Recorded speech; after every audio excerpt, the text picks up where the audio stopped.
Hello again, class. We'll pick up with the second part of our federalism lecture. Looks like this will be part 2 of 3. So last time we ended talking about the federal powers, both express and implied, and we ended up talking about what was implied based on the necessary and proper clause. That's how we ended the last lecture. Today we're going to talk about state powers. And where state powers generally come from is the 10th Amendment. Okay. The 10th Amendment says that whatever powers are not delegated, which is a fancy word for given, to the federal government are reserved for the states or the people. Again, this goes back to the background we talked about in the last lecture, the context for the Constitution being written. The states have all of the powers, essentially. Right? Under the Articles of Confederation, the federal government was very, very weak. And so the framers of the Constitution had to come up with a system that gave the federal government enough powers to make it or allow it to function properly, but while saving enough powers for the states that the states would ultimately ratify the Constitution and agree to it. And one of the ways they did that, granted this was technically after ratification because the amendments were added a couple years after ratification, but one of the things they had in mind was the 10th Amendment that says, okay, if the power is not given to the federal government, then the states have it, or the people have it. And this is where the states are basically permitted their powers. So, what are some of the powers reserved for states?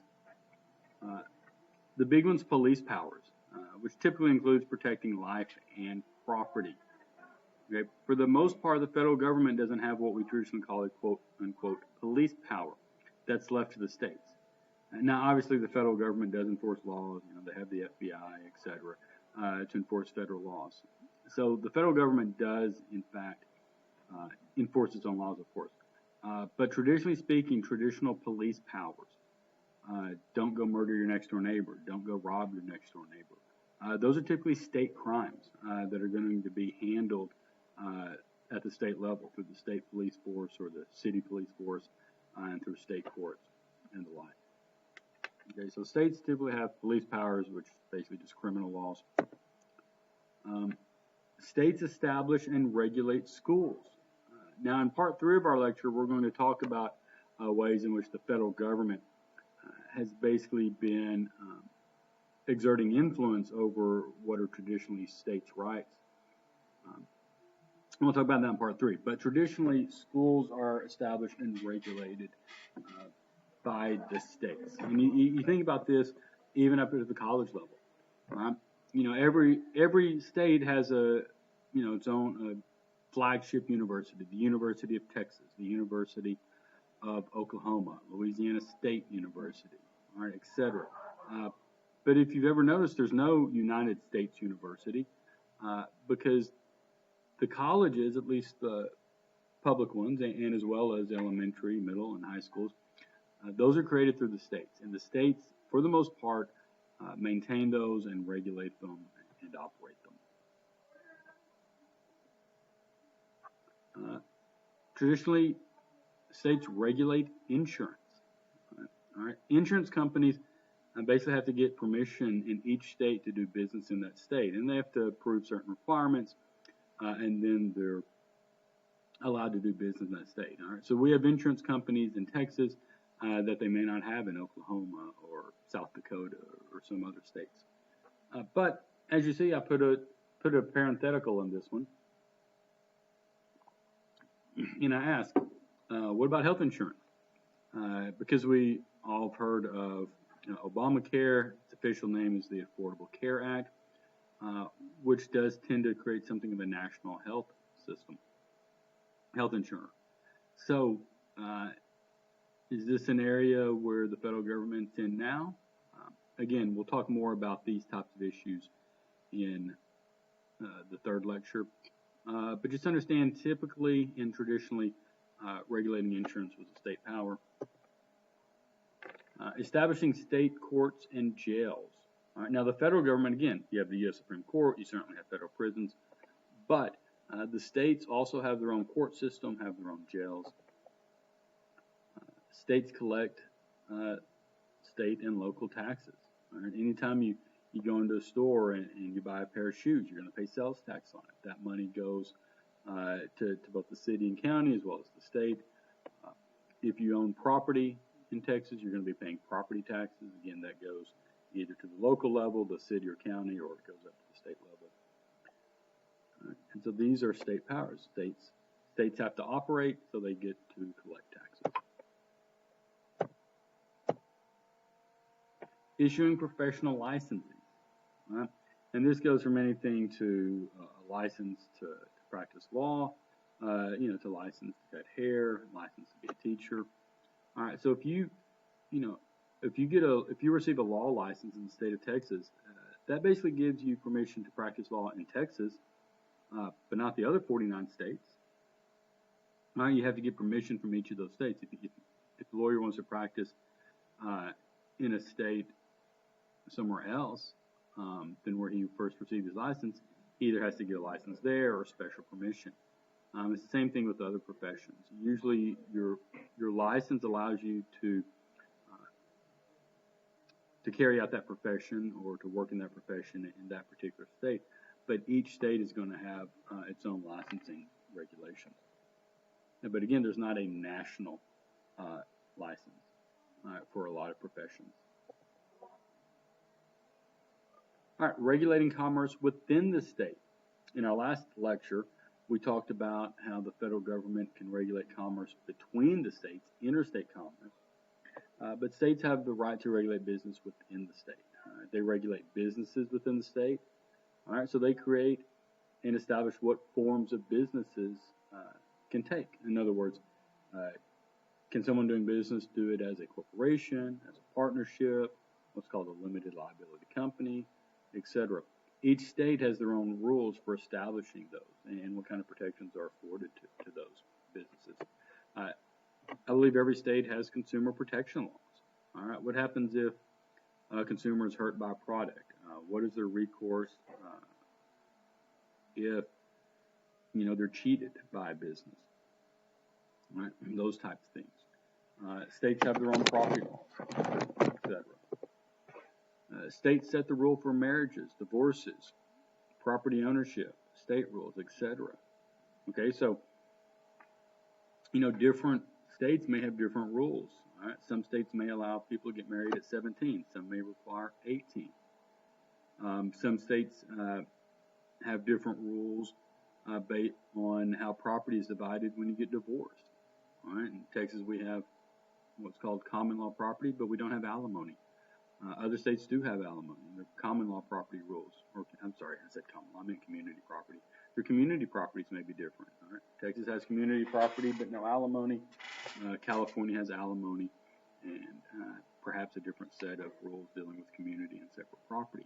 All right, and all of this gets figured out when you get divorced. Talking about marriages. Back before a recent Supreme Court case of a few years ago, different states had different rules about gay marriage. Some states allowed it, other states did not. All right, so each state, again, can sort of set the rules for professional licenses, businesses, marriage, divorces within its own state. And they differ from state to state. States have the power to create the local government, so that's like your county government, your city governments. And finally, now this is not the last and only state power, but it's the last one we're going to talk about. States clearly have powers that I haven't listed here. But that's what we're going to talk about is regulating and conducting elections. All right, this is very timely right now. All right, we have a lot of stories about, well, in this state there are really long lines because they have fewer places to vote than some other state. Here in Texas, the governor set a rule that, okay, if you're going to drop off a mail-in ballot, there's only going to be basically one place per county to do that. All right, other states may have different rules about how you mail in your ballot or you drop off a mailed-in ballot. All right, so it's kind of weird to think about, even though, here in about 2 weeks, we're going to have a national election for president and Congress, etc. People in all the states are going to be voting slightly differently. Now, here recently, more and more states are moving to some sort of electronic version. But it wasn't too long ago that Some states would have these little cards where you'd punch out a hole based on who you wanted voted for. And some states would have been using a computer type system. And other states were using sort of a Scantron system where you take a permanent marker and darken in a circle. All right, so states were voting differently in different places. And again, I think more and more states are going to more of a digital platform, in person, where you select it on a screen. But still, it's different in each state. Okay, so those are just an example of some of the state powers.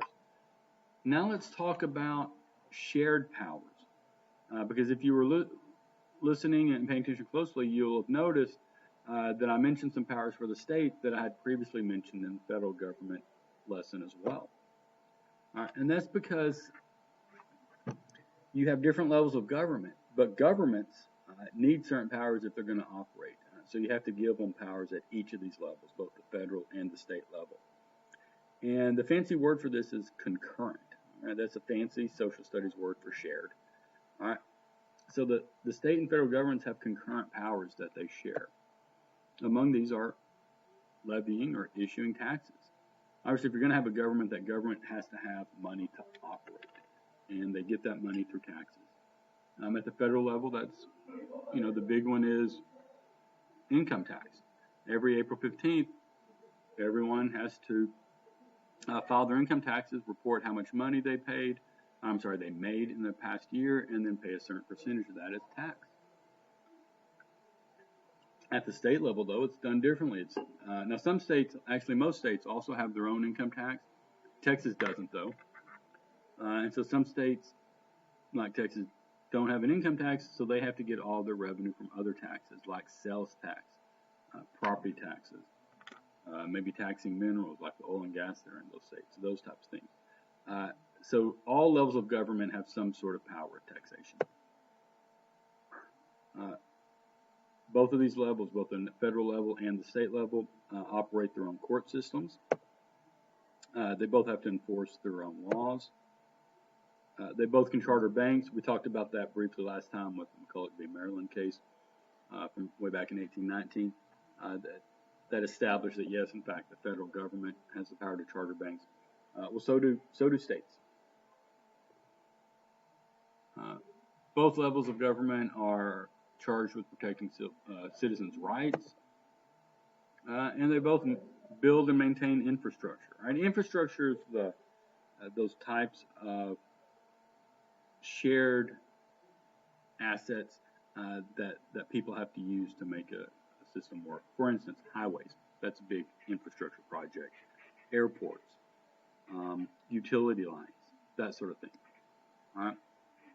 Some of these, certain like interstate highways, are largely going to be paid for at the national level because they're running from state to state.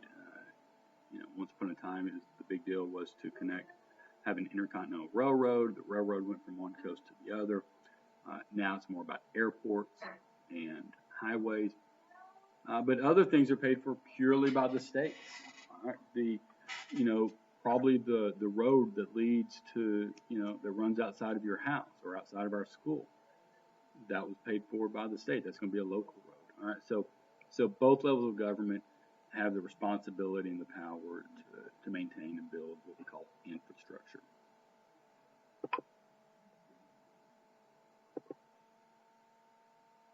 However, because the states and the federal government have so many concurrent powers, there's often a question of what happens if state and federal laws conflict, and the framers of the Constitution anticipated this question. So in Article 6 of the Constitution, it says that the laws of the United States shall be the supreme law of the land. Okay, this is called the Supremacy Clause. So if you ever heard, or if you ever do hear someone talk about the Supremacy Clause, this is what they're going to talk about, Article 6 of the Constitution, which basically means that when there's a conflict between the federal government and the state government, the federal government wins. The federal government gets its way. But it's only when there's an actual conflict. For example, let's talk about, say, minimum wage. All right? The federal government has a minimum wage. All right, that's just the law that every worker, if you're an hourly worker, you have to get paid a certain amount of money per hour. Okay? But states have their own minimum wage laws. Many of them do. Okay, so the federal minimum wage law is $7.25 an hour. Right, so what the federal government has said is that anyone working in America has to be paid at least $7.25 an hour. But let's take a hypothetical. What if state A wanted to pass or did pass a minimum wage law where workers in their state could be paid, only had to be paid $6.50 an hour? And state B passes a law that says workers in state B have to be paid at least $8.50 an hour. Which of those violates the federal minimum wage law? Well, state A. State A of $6.50 an hour, that's clearly below the federal minimum wage of $7.25 an hour. So that state law in state A is invalid. The Supremacy Clause basically cancels out that state law. You can't have a minimum wage of $6.50 an hour in this country. But state B, that had a higher minimum wage, that's not in conflict, because all the federal law says is all workers must be paid at least $7.25 an hour. Therefore, if states want to have a higher minimum wage, right, that's not necessarily in direct conflict with the federal law, so the Supremacy Clause doesn't come into play. All right, so it can be very confusing when you have two different laws, both a state and a federal law, on the same issue. It can be very confusing which law to follow, because sometimes the laws are found to be in direct conflict, and so the federal law is supreme, but other times the state law is found not to be in conflict, and therefore you end up having to follow that state law. So it can be a very, very confusing situation. All right. We've talked about the powers delegated to the federal government and what powers are reserved for the states. But now let's talk about powers that are prohibited, things that the Constitution says cannot be done by one or both of these government levels. All right, first, let's talk about the things that are prohibited at both the federal and state government levels. All right. Neither state governments nor the federal government can suspend what's called the privilege of the writ of habeas corpus. Now, what the writ of habeas corpus allows, or actually requires, is that a prisoner must be allowed to appear before a judge to determine if their arrest is lawful or not. All right, so what this is doing is keeping the government from basically just, rounding up people and putting them in jail without charging for crimes. All right, so if the police arrest someone, pretty soon after their arrest, it doesn't have to be necessarily immediate, but pretty soon, in the next day or so, they're allowed to appear before a judge and be told what crimes are being charged with, and the judge gets to decide if that arrest is lawful. Now, the judge at that point is not deciding guilty or innocent, anything like that. What the judge is simply deciding is whether it's lawful to continue keeping this person in jail. All right, for instance, if some person has been put in jail, but there's no crime, no one is saying that they've committed any particular crime, then the judge would order that person be released, because you can't be held in jail if there's not at least a suspicion or a charge that you've committed a crime. Okay? So that's what the writ of habeas corpus protects. And the Constitution says neither the federal government nor the state's government can suspend it except during rebellion or invasion. All right? Abraham Lincoln famously suspended the writ of habeas corpus, or the privilege of the writ of habeas corpus, at least during the Civil War. But barring some circumstances like that, all states have to provide the privilege for the writ of habeas corpus. All right, ex post facto laws. Those are laws that make something illegal in the past. They make it illegal retroactively. All right, but these are not allowed. So for instance, if the government wanted to outlaw, green hats, said, all right, anyone who wears a green hat has to pay a $50 fine. All right, and pretend the government actually had the power to do that. All right.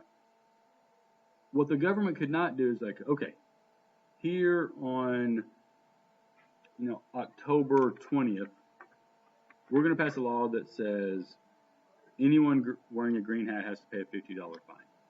What the government cannot do is go find people who wore a green hat on, say, October 19th, the day before the law was written, and charge them with a crime. All right, because when those people were wearing green hats, it was legal. All right, it was legal to wear green hats on October 19th, so the government can't wait until October 20th, change the law, and then go punish people for what was legal behavior in the past. All right, so all laws only affect like the present and the future. It can't make things illegal in the past. Those are called ex post facto laws, and they're forbidden under the Constitution. All right, the governments cannot tax goods exported from any state. Okay, an import is a good that comes into your state or country. An export is something that goes out. All right, think about an exit. When you exit a building, you are leaving it. Okay, so an export is a good. It's an item that was made or produced in a place, in a sense, somewhere else, to a different state or to a different country. And import taxes are legal. It was the main way we funded the government for probably the first 100 years of the United States' existence. But you can't export leaving from a certain state. Okay, and this is because, particularly within the country, we're supposed to be a united country, unified country. You can't. This wouldn't work if something leaving Texas and going to Kansas was somehow taxed either by Texas, Oklahoma, or the federal government. No one could trade among the different states. And similarly, when goods are leaving a certain state or abroad, they can't be taxed. At least not leaving. Now, coming in, yes. When they get to where they're going, yes, but they're not taxed as they leave the state. And finally, our country cannot give out titles of nobility. That's why you do not see Americans who are dukes or earls or princes or kings or lords.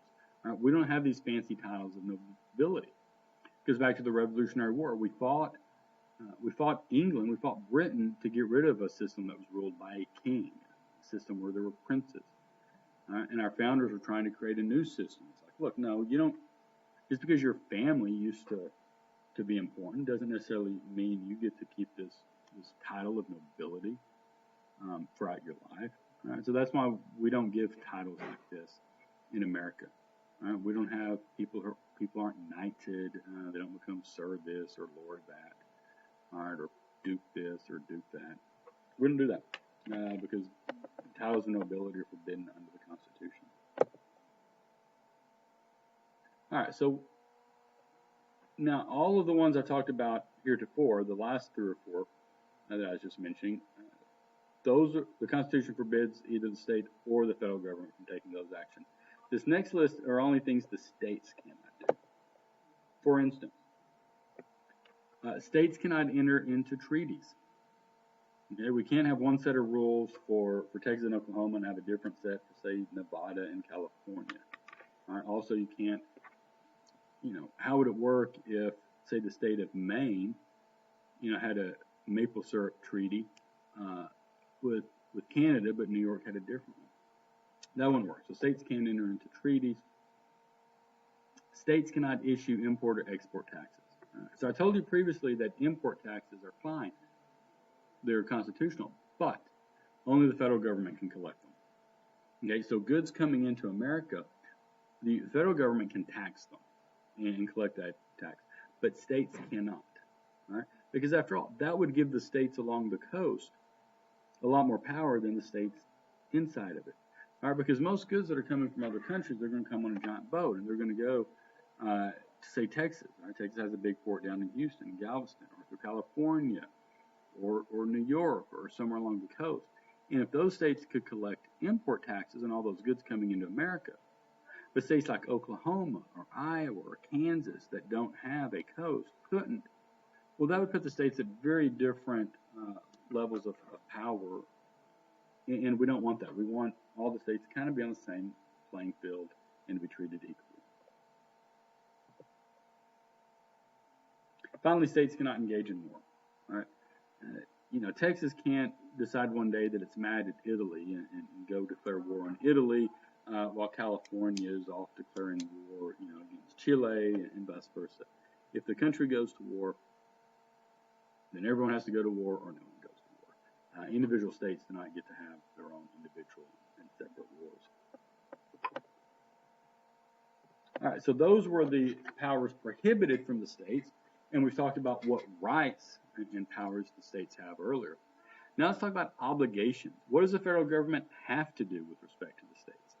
All right, we know the states have certain powers that the federal government can't take over, but what are the federal obligations to the states?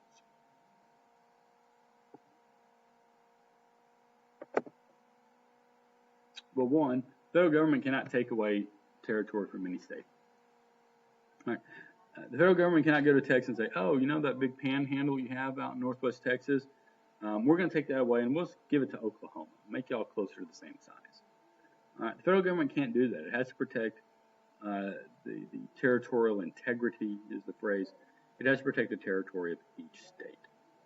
Now, if you back up far enough in history, there were a lot of times where the federal government owned property, and they hadn't created states out of it. Because remember, you started with 13 states, and then the country acquires more and more property over the ensuing years, over the next 50 or 60 years, until they expand out to California and Oregon.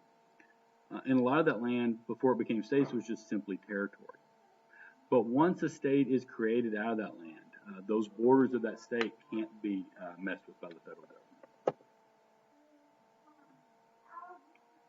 The federal government must also guarantee that each state has a Republican form of government. All right, if you remember that term, Republican, from one of our earlier lectures and earlier lessons, Republican is just where you elect representatives. The people have the power, but they do so through electing representatives. Each state in our country has that form of government, and the federal government must require that each state have it. Federal government must protect the states from invasion. Right? So, if going back to one of my earlier analogies, if for whatever reason Texas and Italy is mad at each other, and Italy decides to invade Texas, well, the federal government has to come help Texas fight off this invading Italian army. All right, so if any state is invaded by a foreign country, then the country as a whole, all right, the national army and navy and military is going to respond to that invasion. That's one of the obligations of the federal government. And finally,